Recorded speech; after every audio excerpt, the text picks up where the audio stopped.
Bienvenue à tous. Pour ceux qui, comme moi, surveillent les thèmes et événements reliés au retour de Jésus-Christ et l'enlèvement de son épouse, ce qui suit sera vous intéresser, j'en suis convaincu. Débutons avec quelques extraits du dernier article d'Unsealed.org.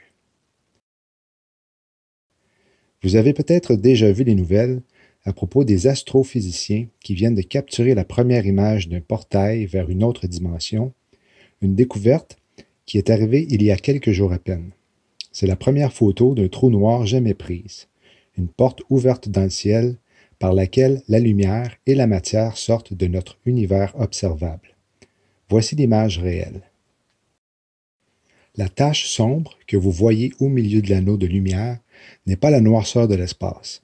Ce que vous voyez en réalité, c'est un trou dans l'espace-temps qui est un immense puits gravitationnel. Le bord de cette tache sombre s'appelle un horizon des événements. Et quel nom bien choisi qui préfigure le prochain événement prophétique majeur à l'horizon, l'enlèvement de l'Église par un portail au ciel pour apparaître devant le trône de Dieu. La vérité est plus étrange que la fiction. Voici une animation du fonctionnement de ce portail dimensionnel.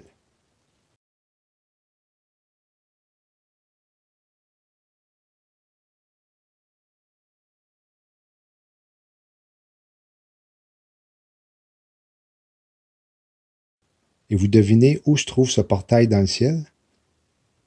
Oui, juste à côté de la Vierge, qui est la constellation au centre de tous les signes astronomiques dans Apocalypse 12. Est-ce la porte réelle dans le ciel décrite dans Apocalypse 4? Non, mais c'est une image parfaitement synchronisée et puissante de ce qui est à venir.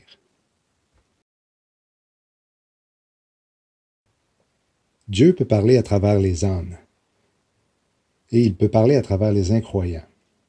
Nous l'appelons la prophétie balaamique.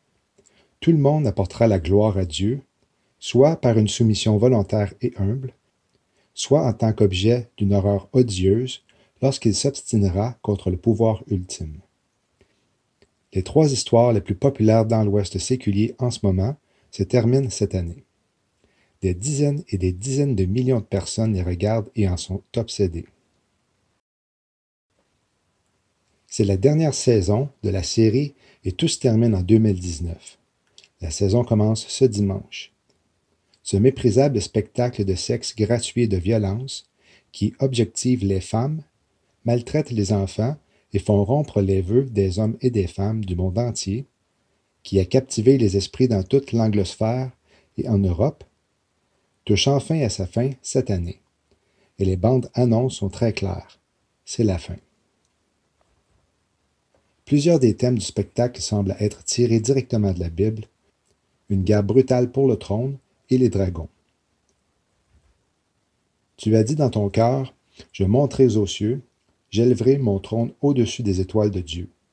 Je m'assiérai sur la montagne de l'Assemblée, dans les confins du nord. Puis la guerre a éclaté dans le ciel. Michael et ses anges combattirent le dragon, et le dragon et ses anges ripostèrent. Mais ils n'étaient pas assez forts, et ils perdirent leur place au ciel. Le grand dragon fut jeté vers le bas, ce serpent ancien appelé le diable, ou Satan, qui égare le monde entier. Il fut projeté sur la terre, et ses anges avec lui. Après Infinity War, qui nous a fait assister à la disparition de millions de personnes de la planète, les disparus reviennent pour conclure la quatrième partie. Au total, ce sont 5 milliards de dollars bruts engendrés par la série Avengers. Une guerre épique à l'échelle de l'univers atteint son apogée alors que les super-héros se rassemblent pour lutter contre un être tout-puissant, Thanos. On dirait l'Apocalypse à l'envers, où, au lieu que Dieu soit le gentil, il est dépeint comme mauvais et les anges déchus, méchants et surhumains sont dépeints comme les héros. Avengers est plein de thèmes bibliques et d'images. Jésus est devenu un Skywalker dans son ascension du mont des Oliviers.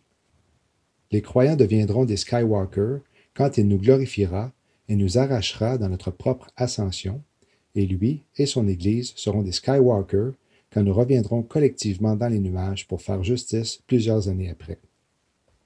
Voici, il vient avec les nuées, et tous les yeux le verront, ceux qui l'ont transpercé, et toutes les tribus de la terre gémiront à cause de lui. Même ainsi, Amen. Dans ma vision de la nuit, j'ai continué à regarder, et j'ai vu quelqu'un comme un fils de l'homme venant avec les nuages du ciel. Il s'approcha de l'Ancien des jours et fut conduit en sa présence. Car le Seigneur lui-même descendra du ciel avec un ordre fort, avec la voix de l'archange et avec l'appel de la trompette de Dieu. Les morts en Christ ressusciteront les premiers. Après cela, nous qui sommes encore en vie et qui sommes restés, nous serons pris avec eux dans les nuages pour rencontrer le Seigneur dans les airs. Et ainsi nous serons avec le Seigneur pour toujours. La conclusion de la saga Star Wars en 9 parties arrive cette année. Star Wars a toujours été plein de thèmes bibliques et d'images, à commencer par le titre lui-même. Il y a une véritable guerre dans les étoiles que la Bible décrit entre les armées angéliques et les forces rebelles des ténèbres. La force est la puissance spirituelle invisible, soit du Saint-Esprit, le bon côté, soit des démons, le côté obscur. Les sabres laser semblent même être tirés de la Bible. La Bible décrit les armes des chérubins comme des épées de feu.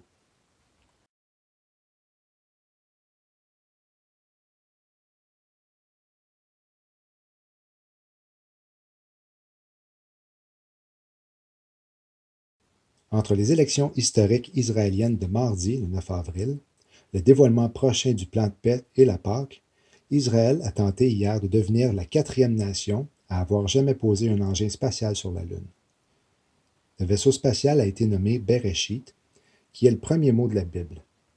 D'où le premier livre tire son nom, Genèse, ou Au commencement.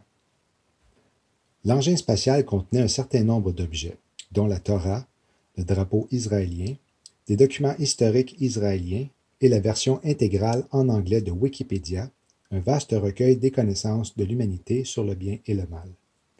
Au lancement, l'engin spatial pesait exactement 1290 livres. Dans Daniel 12:11, le prophète décrit une période de jugement qui chevauche la grande tribulation de 1290 jours. Ce jugement s'applique au monde entier. Ce jugement vient à cause de la rage des nations contre loin de Dieu, son propre Fils, et parce que les nations sont sur le point de diviser la terre de l'alliance de Dieu. Israël fait également face au jugement, décrit dans la Bible comme des douleurs d'accouchement, parce qu'elle est toujours en état de rébellion contre Dieu, et a rejeté l'héritier légitime du trône de David, le Messie et le roi d'Israël, Yeshua, Jésus le Christ. Israël essaie d'atteindre les étoiles, le ciel, sans l'aide de Dieu, comme les anciens l'ont fait à Babel. Il n'est donc pas surprenant que Bereshit se soit effondré peu avant l'atterrissage et se soit écrasé sur la Lune. La destruction arrive. Ce lancement et ce crash m'ont rappelé Abdias 1.4. Quand tu placerais ton nid aussi haut que celui de l'aigle, quand tu le placerais parmi les étoiles, je t'en précipiterai, dit l'Éternel. Le sujet immédiat des paroles du prophète était le jugement sur l'Édom, l'ennemi d'Israël, mais le principe s'applique à chaque nation et à chaque personne. Quand vous vous dresserez contre Dieu, il vous fera tomber. Tu peux t'humilier toi-même ou il t'humiliera toi-même. Et si vous essayez d'atteindre le ciel par vos propres efforts, peu importe à quel point vous essayez, vous serez toujours perdant. Votre justice doit dépasser celle des pharisiens, et les pharisiens étaient parmi les meilleurs gardiens de la loi de tous. Dieu exige la justice parfaite, le genre de justice que seul Jésus possède. Vous avez besoin que sa justice soit appliquée à votre compte. Israël ne comprend toujours pas que le Messie est déjà venu en sacrifice une fois pour toutes. Voilà pour ce qui est des extraits de l'article. Maintenant, voici quelques informations sur le nombre 17. 17 est une combinaison des nombres 7 et 10. Le 7, dans la Bible, représente la perfection, l'accomplissement et le repos. Le 10, lui, est associé à la loi et la pénalité. Le chiffre 17 symbolise la totalité et la victoire complète. Les nombres 10 et 7, quant à eux, représentent la multitude. Dieu a surmonté les péchés des humains rebelles quand il a commencé à inonder la terre par la pluie, le 17 du 2e mois hébraïque. L'arche de Noé et sa famille reposaient sur les montagnes d'Arafat le 17 du 7e mois. Voyons maintenant des événements majeurs qui sont survenus un 17 de Nissan. Dans Exode 12:1, le Seigneur a changé le calendrier des Israélites. Ce qui avait été le 7e mois depuis la création était maintenant de devenir leur premier mois. À ce jour, les Juifs ont ces deux calendriers généralement connus sous le nom de calendrier civil et religieux. Ainsi, le 17e jour du 7e mois, quand l'arche s'est reposée et une nouvelle vie pour Noé et sa famille a commencé, correspond au 17e jour du premier mois, appelé Nissan, dans le calendrier religieux. C'est à cette date que le peuple de Dieu entra en Égypte et en sortit. Exode 12, 40 et 41. Or, le séjour que les enfants d'Israël firent en Égypte fut de 430 ans. Il arriva donc, au bout de 430 ans, il arriva en ce même jour que toutes les armées de l'Éternel sortirent du pays d'Égypte. L'exode d'Égypte et la séparation de la mer Rouge sont les plus grands actes de rédemption mentionnés dans l'Ancien Testament et sont sans cesse rappelés pour représenter la puissance salvatrice de Dieu. C'est à partir du 17 de Nissan que les Israélites se nourrissaient des fruits de la terre promise. C'est le 17 de Nissan qu'Ézéchias exhorte le nettoyage et la restauration du temple. Jésus-Christ, l'agneau de Dieu, a remporté une victoire complète sur la mort et la tombe quand Dieu l'a ressuscité 3 jours après sa crucifixion survenue le 14 de Nissan. Le chiffre 153 est cité dans le livre de Jean, chapitre 11. Le dernier chapitre de l'évangile de Jean, au verset 11, précise que le filet des pêcheurs contient 153 grands poissons. Il y a 153 chapitres dans les 4 premiers livres. Le chiffre 17 se distingue particulièrement du 153. En prenant 17 boules à la base du triangle et en superposant 17 boules superposées diminuant à chaque rangée jusqu'au sommet, on cumule 153 boules. Ces 153 boules forment ainsi un triangle équilatéral de 17 boules par côté. 1 plus 2 plus 3 jusqu'à 17 égale 153. 1 plus 2 plus 3 jusqu'à 36, quant à lui, égale 666. Le nombre 999 est l'inverse de 666, qui est le nombre de la bête dans Apocalypse. Les nombres 1, 3 et 5, compris dans 153, forment 3 chiffres différents et, additionnés ensemble, égale 666 à l'envers.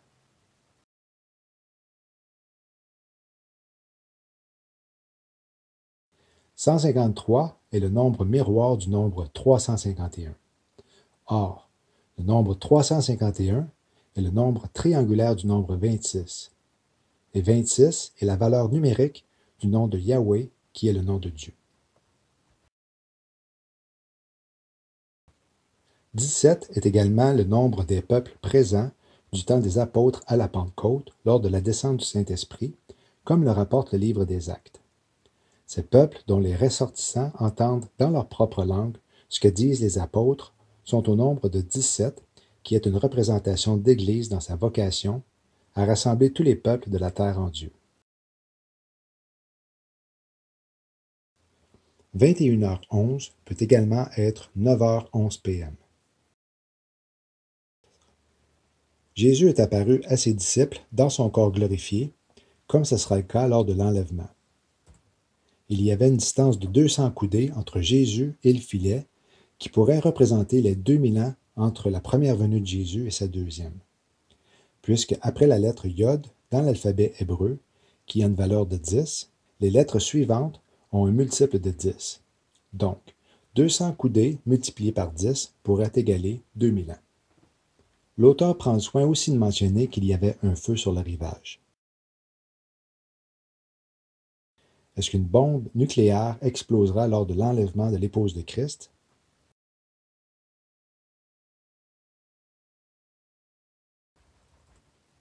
Un code peut être remarqué avec le chiffre 117 si l'on prend en considération les 117 versets du livre du Cantique des Cantiques.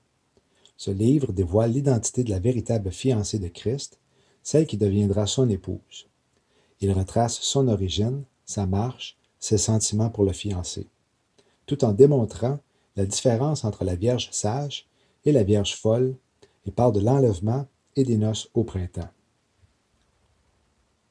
Il comprend 5148 lettres et 1251 mots qui, une fois divisé par 9, représentant le jugement, égale 572 et 139. 711 en est le total une fois la soustraction de 572 de 139. En additionnant le nombre des chapitres des 5 premiers livres du Nouveau Testament, soit 28 dans Matthieu, 16 dans Marc, 24 pour Luc, 21 pour Jean et 28 dans Actes, on obtient 117. Alors que le dernier livre, celui des Actes, est la fin de l'histoire des gentils. Le même processus peut être observé avec les chiffres des versets de Matthieu 23-36 et 24-34, abordant le thème de la génération. Constatez ceux de Matthieu 24-37 et Luc 17-26.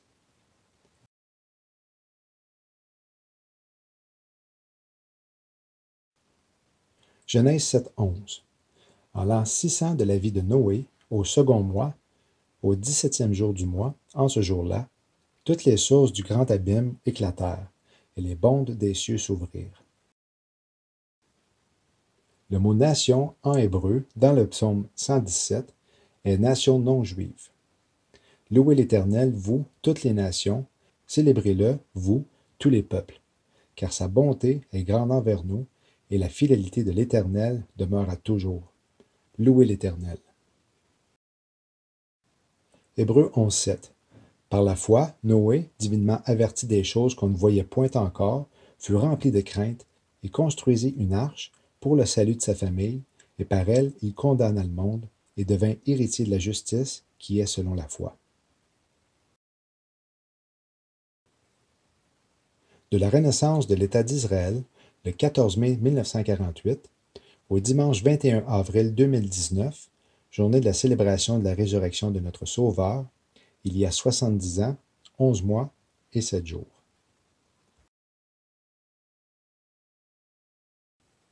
Dernier point, et non le moindre, est que le 21 avril est le 17e jour du premier mois selon le calendrier juif. J'espère que vous avez apprécié. Shalom et Maranatha.